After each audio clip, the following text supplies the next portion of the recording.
सुंदर मनामध्ये भरली होती, पण आता ही चूक आपण सुधारायला पाहिजे ना। का माझी चूक कशी बरोबर आहे हे तुला आता सिद्ध करायचं आहे, त्यासाठी चाललाय हा सगळा तुझा आटापिटा। आम्ही प्लीज तुम्ही एकदा हे पाय, तुला हेच हवंय का की तू कशी बरोबर आहे, तू जिंकलीस असंच दाखवायचंय का तुला? तर बाई मी मान्य करते की तू जिंकलीस, तुझं सगळं बरोबर आहे। माझ्या लेकराच्या भल्यासाठी मी हार मानते माय। मामी माझं चुकलं की मी तुला साथ दिली, मी माझ्या लेकराच्या आयुष्याची भीक मागते माय। पुढचे काही दिवस नको भेटू त्याला, नको बोलू, नको शर्यतीसाठी फितवू त्याला। हात जोडते माय तुझ्या पुढं ग। मामी प्लीज तुम्ही माझ्याशी आता काय बी बोलूच नको तू। जेव्हा आई होशील ना तेव्हा कळल तुला एका आईची कळकळ।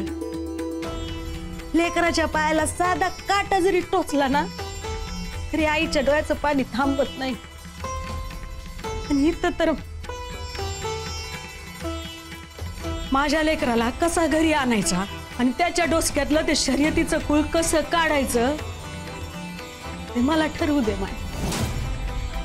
काही दिवस तू नको पडूया, तू तुझ्या नोकरीचं पाय, मी माझ्या लेकराकडे पाहायला समर्थ आहे।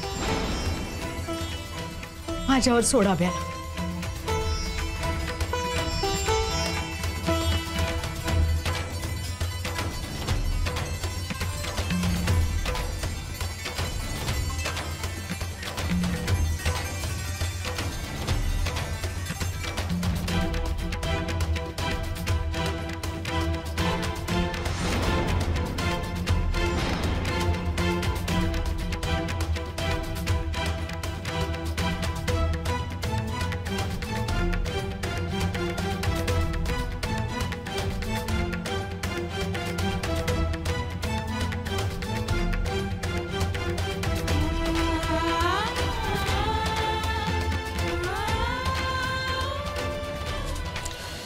बापू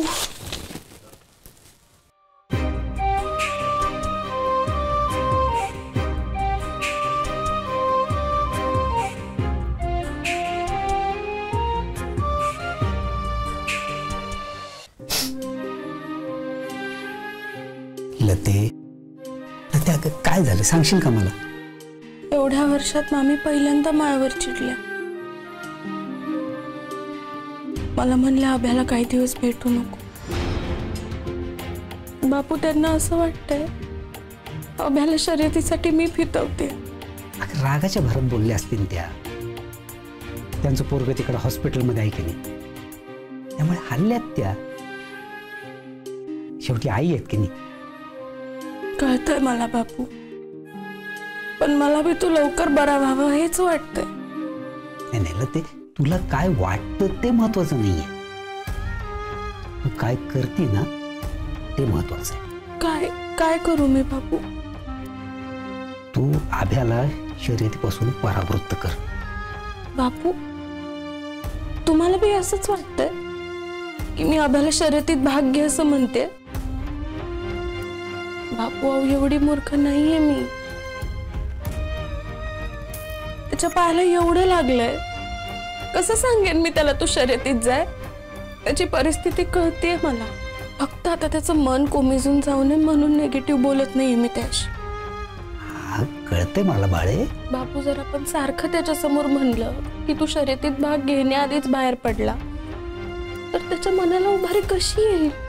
बापू मी त्याचं मन ओळखते, त्याला लवकर बरं होण्यासाठी, हॉस्पिटलातून घरी पटकन येण्यासाठी ना एक मोठे उपाय आहे।